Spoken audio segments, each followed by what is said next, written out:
প্রিয় শিক্ষার্থীরা, আশা করি সবাই ভালো আছো। বিবিএ সম্মান হিসাব বিজ্ঞান বিভাগ চতুর্থ বর্ষের ছাত্রীদের মনোযোগ আকর্ষণ করছি। আজ তোমাদের সাথে এই চ্যাপ্টারের সপ্তম এবং শেষ ক্লাস। তবে অবশ্যই পরবর্তীতে তোমাদের যে কোনো প্রয়োজনে চ্যাপ্টারটি পুনরায় আলোচনা হতে পারে। তাহলে চলো মূল পাঠে চলে যাই।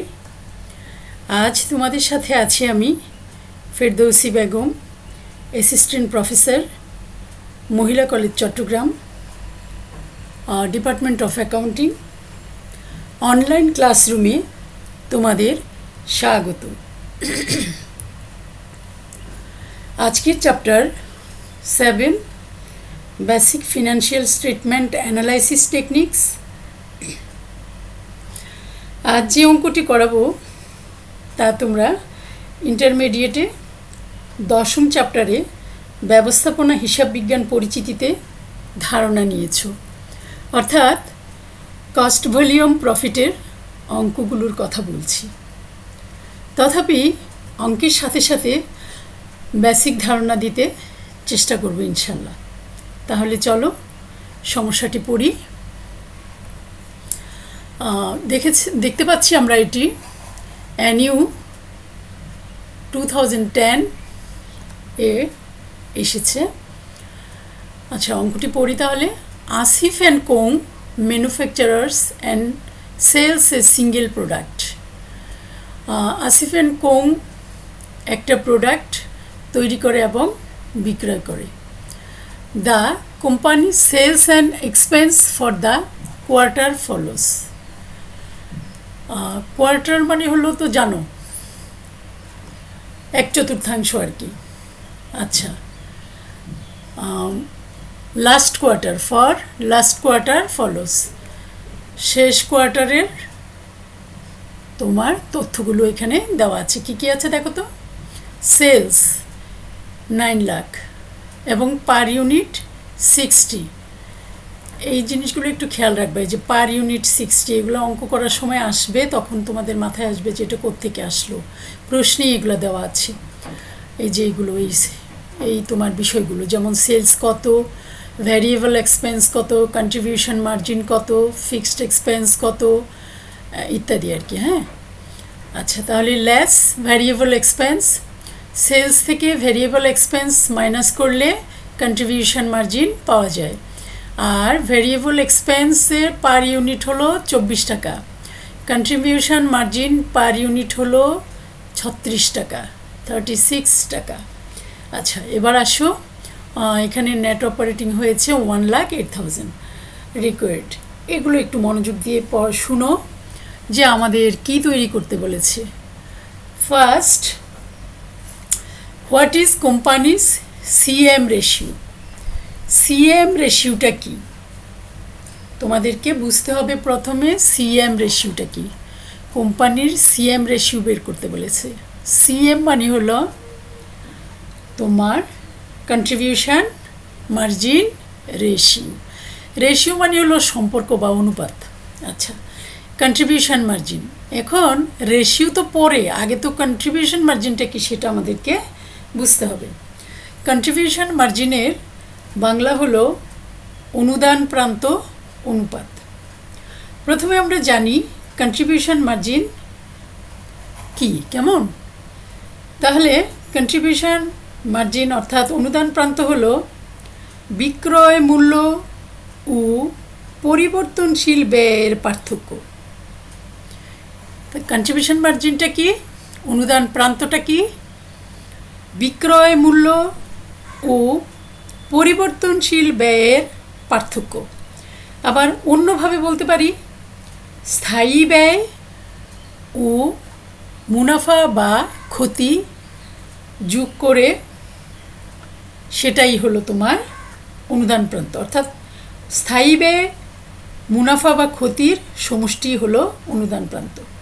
তো এখানে আবার আরেকটা জিনিস তৈরি হলো, আমরা কন্ট্রিবিউশন মার্জিন ডিফাইন করতে গিয়ে দেখলাম যে স্থায়ী ব্যয়, পরিবর্তনশীল ব্যয়, এই দুটো কথা পাওয়া গেল। তাহলে স্থায়ী ব্যয় কি, সেটা আমাদেরকে জানতে হবে।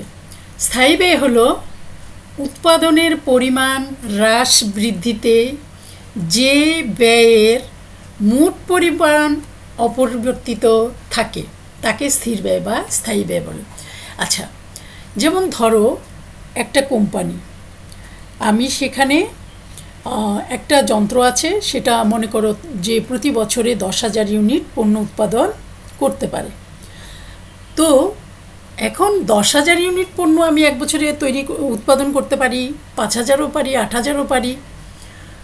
কিন্তু 5,000 পণ্য যদি আমি উৎপাদন করি, আমার ওই পণ্যর কাঁচামাল এবং ওই সংশ্লিষ্ট যে খরচ, সেগুলো যে খরচটা হবে মোট, আবার 10,000 যদি করি তাহলে তার চেয়ে বেশি খরচ হবে।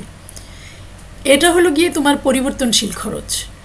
আর এই কোম্পানিটা ওই পণ্যগুলি উৎপাদনের জন্য প্রথমে কি করতে হয়েছে, আমাকে একটা প্রতিষ্ঠান ভাড়া নিতে হয়েছে, তারপরে মনে করো যে অফিস ভাড়া নিতে হয়েছে, কারখানা ভাড়া নিতে হয়েছে, তারপরে অফিসের যে কর্মচারী আছে তাদের বেতন আছে, তারপরে সম্পত্তিগুলোর অবচয় আছে। তুমি 10,000 একক উৎপাদন করো আর 5,000 একক উৎপাদন করো, তোমার ওই ব্যয়গুলো কিন্তু একই থাকবে। তাহলে এতক্ষণ আমি যা বললাম সেগুলো আমি যদি তোমার পরিচ্ছন্নভাবে বলি তাহলে বলা যায় স্থায়ী ব্যয় হলো উৎপাদনের পরিমাণ হ্রাস বৃদ্ধিতে, অর্থাৎ কমুক আর বাড়ুক, যে ব্যয়ের মোট পরিমাণ সেটা অপরিবর্তিত থাকে, সেটাই হলো স্থির ব্যয়। আর উদাহরণ তো বললাম, কারখানা ভাড়া, অফিস ভাড়া, অফিসের বেতন, সম্পত্তির অবচয় ইত্যাদি। আর পরিবর্তনশীল ব্যয় হলো উৎপাদনের পরিমাণ, অর্থাৎ তুমি 5,000 একক যদি উৎপাদন করো এক ধরনের খরচ হবে, যদি 10,000 একক উৎপাদন করো অন্য ধরনের খরচ হবে, এরকম আর কি। তাহলে পরিবর্তনশীল ব্যয় হলো উৎপাদনের পরিমাণ পরিবর্তনে যে ব্যয় আনুপাতিক হারে পরিবর্তিত হয় তাদেরকে পরিবর্তনশীল ব্যয় বলে। এখানে উৎকৃষ্ট উদাহরণ হলো কাঁচামালের ব্যয়। তো কাঁচামালের সাথে পণ্যটা উৎপাদন করলে শ্রমিক লাগে, অনেক কিছু লাগে, আনুষঙ্গিক যা যা কিছু লাগে সেগুলি হলো তোমার পরিবর্তনশীল ব্যয়। এবার আসো তাহলে মূল কথায় যাই। What is contribution margin ratio, অর্থাৎ বাংলাটা হলো অনুদান প্রান্ত অনুপাত কি। তাহলে এবার সহজ হয়ে গেল বিষয়টা। অনুদান প্রান্ত অনুপাত হলো অনুদান প্রান্তের সাথে বিক্রয়ের তুলনামূলক সম্পর্ক। আর রেশিও হার বললে তো বুঝতেই পারছো, ওটা শতকরা হারে প্রকাশ করতে হয়, অর্থাৎ 100 দ্বারা গুণ করতে হয়। তাহলে আমরা যখন অঙ্কটা করব তখন তোমরা সূত্রগুলো দেখতে পাবে। আচ্ছা, তারপরে 2, what is quarterly break even point in unit sold and in sales টাকা। ব্রেক ইভেন পয়েন্টটা তোমাদেরকে বের করতে বলেছে ইউনিট এবং টাকায়। আর কোয়ার্টারলি, আসলে কোয়ার্টারলি মানে বলা হয়েছে আর কি, কোয়ার্টারলি বললেও ব্রেক ইভেন পয়েন্ট যেভাবে হবে, না বললেও ও একইভাবেই হবে। কোয়ার্টারলি হলো একটা পণ্য মনে করো যে উৎপাদন করবে, সেটা প্রথম 3 মাসে উৎপাদন করলো, পরবর্তী 3 মাসে, পরবর্তী 3 মাসে, পরবর্তী 3 মাসে, অথবা মনে করো 50,000 এককের মধ্যে প্রথম 10,000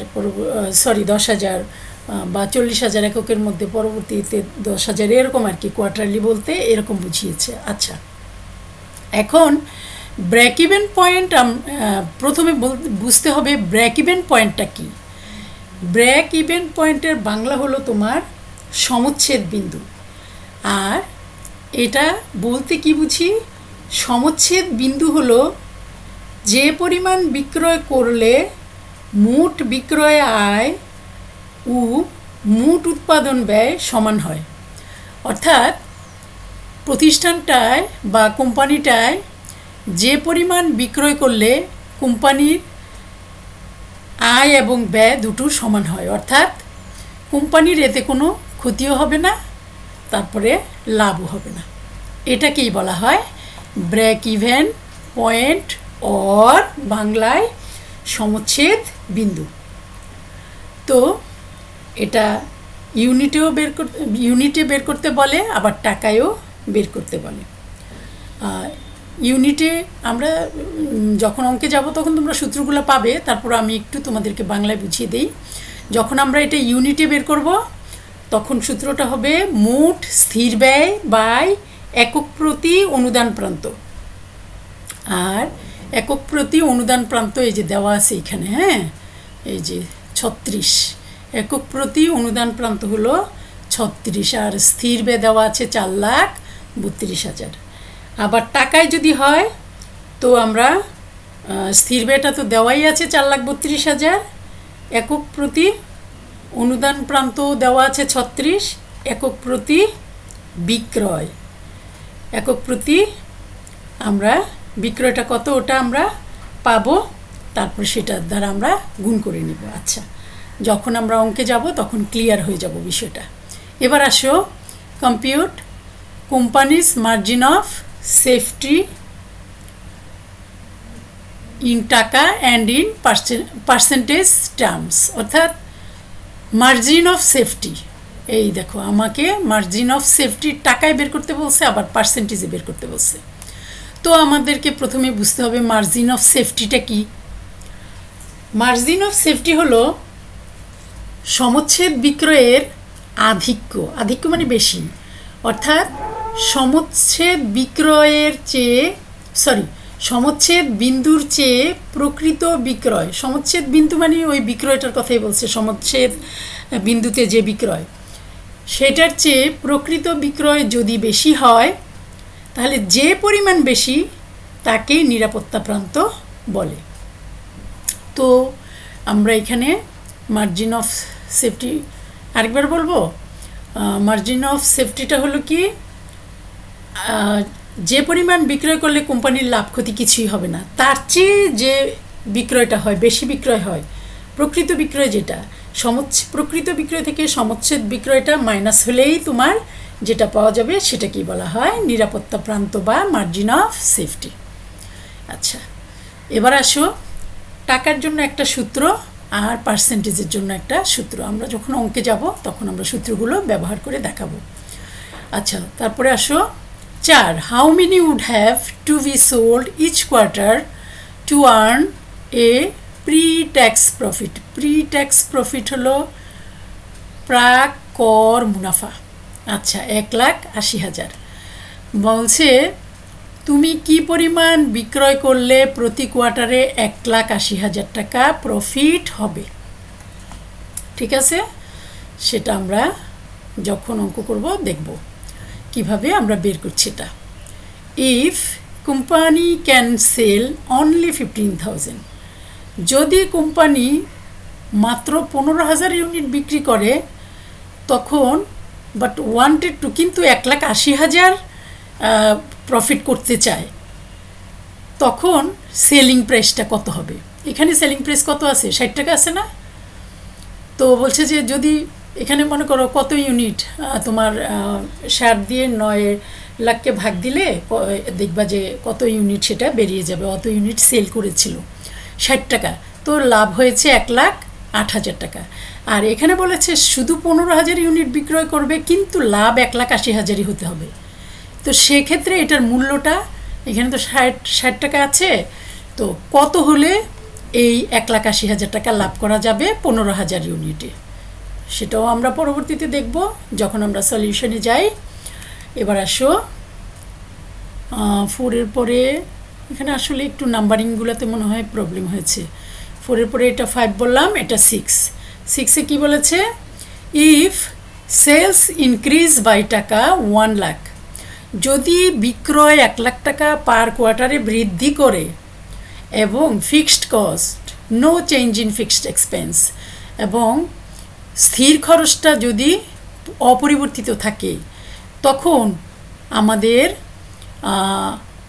would you expect net operating income to increase, net operating income বৃদ্ধি কত হবে। আচ্ছা, তাহলে এখানে বলছে যে 1,00,000 টাকা বৃদ্ধি করলে এবং যদি স্থির খরচ অপরিবর্তিত থাকে তাহলে নেট অপারেটিং ইনকামটা কত হবে, এবং আমরা সেই সাথে কত সেল করেছি সেটাও আমরা, কত তোমার ইউনিট কত সেল করেছি সেটাও আমরা দেখাবো। এবার চলো আমরা সলিউশনে চলে যাই। রিকোয়ারমেন্ট 1, আচ্ছা 1-এ কী বলেছে দেখি আমাদের। তোমাদের মনে আছে প্রশ্নে বলেছিল কন্ট্রিবিউশন মার্জিন রেশিও বের করতে। তো কন্ট্রিবিউশন মার্জিন রেশিও সূত্রটা কি? Contribution margin by sales, contribution margin by sales. তো কন্ট্রিবিউশন মার্জিন কত ছিল আমাদের প্রশ্নে দেওয়াই ছিল আমাদের, এই সরি হার বললে 100 দিয়ে গুণ করতে হয়, 5,40,000 কন্ট্রিবিউশন মার্জিন ছিল 5,40,000। এটা কোনো জায়গা থেকে আমার ক্যালকুলেশন করে আনতে হয়নি, এটা প্রশ্নেই দেওয়া আছে। আর সেলস দেওয়া আছে প্রশ্নে 9 লাখ ইন্টু 100 কত বেরোলো আমার 60%। তাহলে কন্ট্রিবিউশন মার্জিন রেশিওটা বেরিয়েছে 60%। আচ্ছা কন্ট্রিবিউশন মার্জিন তো তোমাদের বলেছিলাম, মানে কি কন্ট্রিবিউশন মার্জিনটা হলো তোমার স্থায়ী খরচ মুনাফা থেকে, মুনাফা বা ক্ষতি যেটাই হোক সেটা থেকে পরিবর্তনশীল ব্যয় বাদ দিলেই কন্ট্রিবিউশন মার্জিন পাওয়া যায়। আর কন্ট্রিবিউশন মার্জিনের সাথে তাহলে বিক্রয়ের সম্পর্ক আছে। তোমাদেরকে আমি যখন অনুপাতগুলো বিশ্লেষণ করি তখন তোমাদেরকে বলেছি অনুপাত মানি হলো সম্পর্ক, একটা দুইটা চলকের সাথে সম্পর্ক। এখানে কন্ট্রিবিউশন মার্জিন এবং সেলসের সম্পর্ককে বুঝিয়েছে কন্ট্রিবিউশন মার্জিন রেশিও। আচ্ছা এবার আসো রিকোয়ারমেন্ট 2 কি বলছে, ব্রেক ইভেন পয়েন্ট সেলস।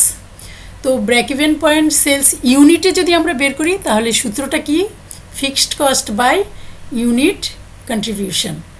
তো ফিক্সড কস্ট কত আমি আগেই বলেছিলাম, ফিক্সড কস্ট দেওয়াই আছে 4,32,000 এবং ইউনিট কন্ট্রিবিউশনটাও দেওয়া আছে 36। যখন আমি প্রশ্নটা পড়েছিলাম তখন বলেছিলাম। আচ্ছা তাহলে আমাদের ক্যালকুলেশন করে বের হলো 12,000 ইউনিটস। চিন্তা করে দেখো এই যে এই 12,000 ইউনিটস, এখন যখন আমরা টাকায় বের করব তখন এই 12,000 ইউনিটসটা লাগবে। আসো এবার আমরা টাকায় বের করি। টাকায় বের করলে ব্রেক ইভেন ইউনিট কত 12,000 আর ইউনিট সেলিং প্রাইস ছিল 60। এই যে দেখো 12,000 ইন্টু 60 ইকুয়াল টু 7,20,000। আশা করি এখানে না বোঝার মতো কিছুই ছিল না। রিকোয়ারমেন্ট 3 ওখানে margin of safety. Margin of safety তো তোমাদেরকে বলছি যে অ্যাকচুয়াল সেলস থেকে ব্রেক ইভেন সেলস মাইনাস করলেই তোমার এই মার্জিন অফ সেফটি পাওয়া যায়। তো আমরা দেখি অ্যাকচুয়াল সেলস কত ছিল। অ্যাকচুয়াল সেলস ছিল 9 লাখ আর ব্রেক ইভেন সেলস হলো 7,20,000। এটা আমরা ওই যে কিছুক্ষণ আগে অঙ্ক করে পেয়েছি 7,20,000। তো এটা থেকে এটা মাইনাস করলে 1,80,000 পেয়ে গেলাম আমরা মার্জিন অফ সেফটি। এটাকে যদি আমরা টাকায় ইয়াতে পরিণত করি, পার্সেন্টেজে করি, তাহলে আমাদের সূত্রটা হলো মার্জিন অফ সেফটি টাকা, এই যে এটা মার্জিন অফ সেফটি টাকা, এই যে কী বেরিয়েছে, এই যে 1,80,000 বেরিয়েছে এটা, আর সেলস হলো 9 লাখ। তাহলে এবার আমরা অঙ্কটা করি, ইন্টু 100 তোমার বেরিয়েছে হলো 20%। তাহলে আমরা রিকোয়ারমেন্ট 3ও করলাম। এবার রিকোয়ারমেন্ট 4-এ আসো। রিকোয়ারমেন্ট 4-এ ছিল প্রতি কোয়ার্টারে কত বিক্রয় করলে তোমার প্রাক কর মুনাফা হবে 1,80,000। সেটা সূত্রটা হলো তোমার এই যে দেখো, required sales in unit in to earn এ,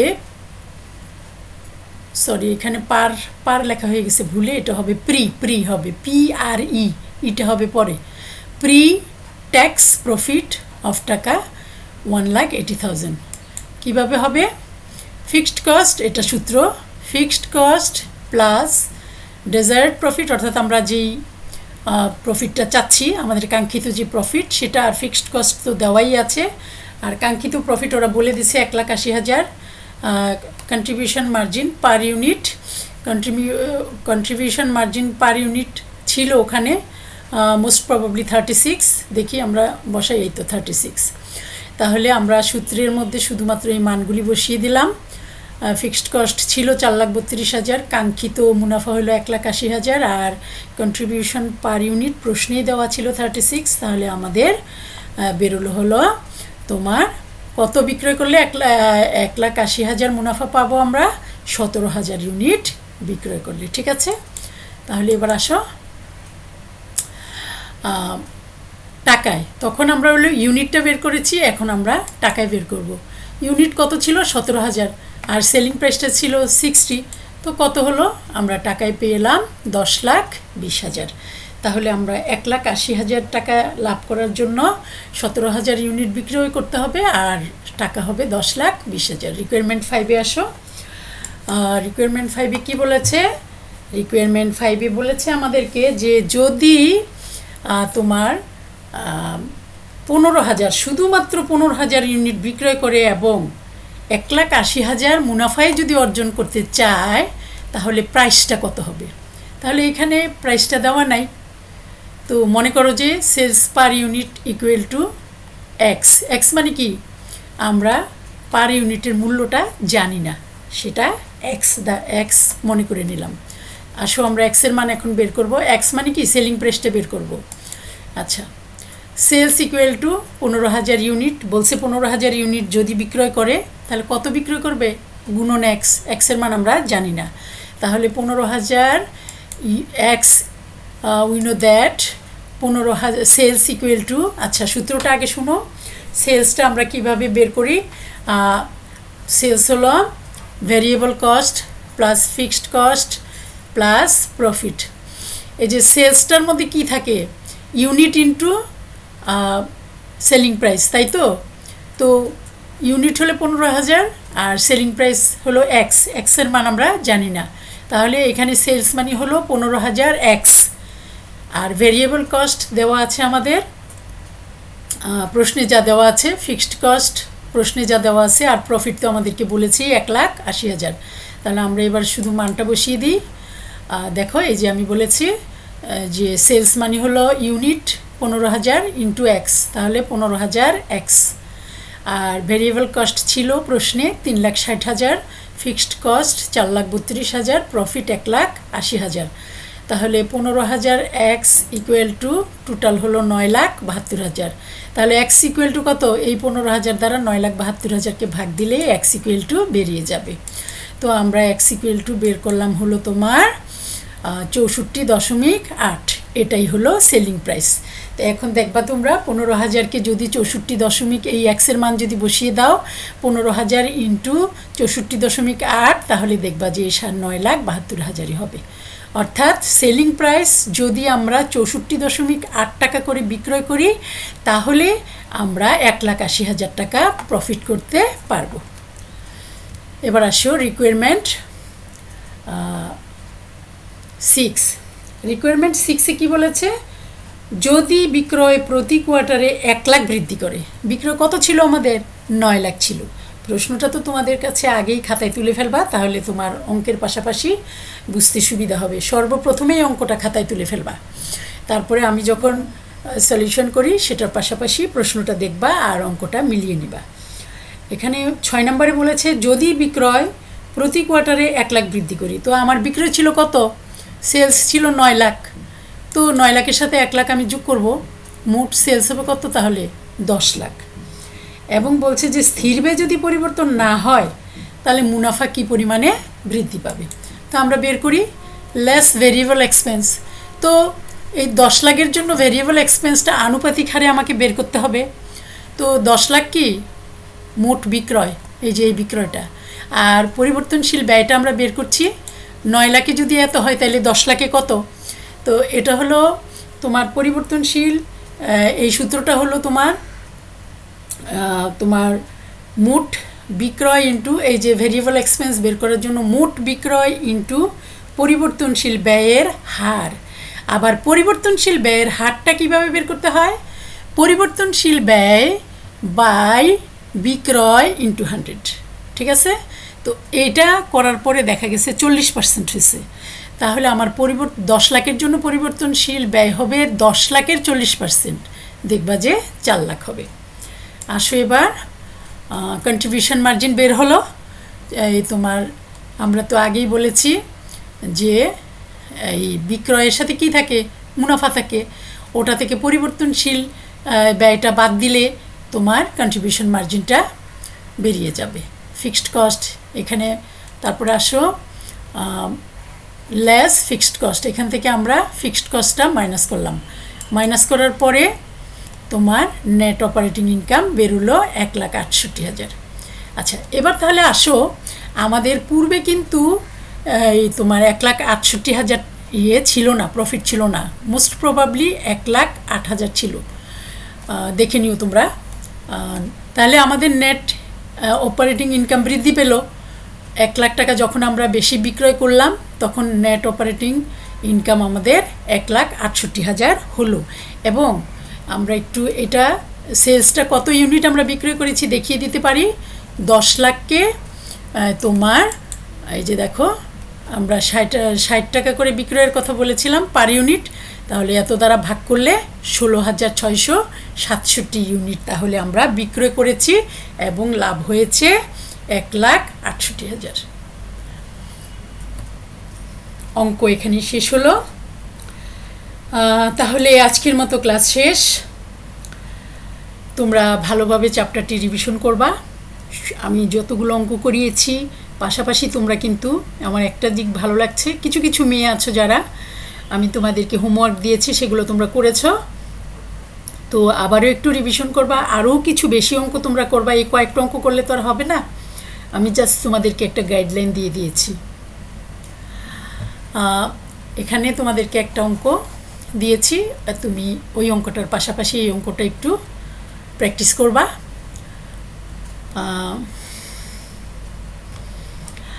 যাওয়ার আগে আরও একবার বলি, কোভিডকে আমরা ভয় করব না। কবির ভাষায়, মুক্ত করো ভয়, আপনা মাঝে শক্তি ধরো, নিজেরে করো জয়। মহান আল্লাহ আমাদেরকে সে শক্তি দান করুন। ধন্যবাদ।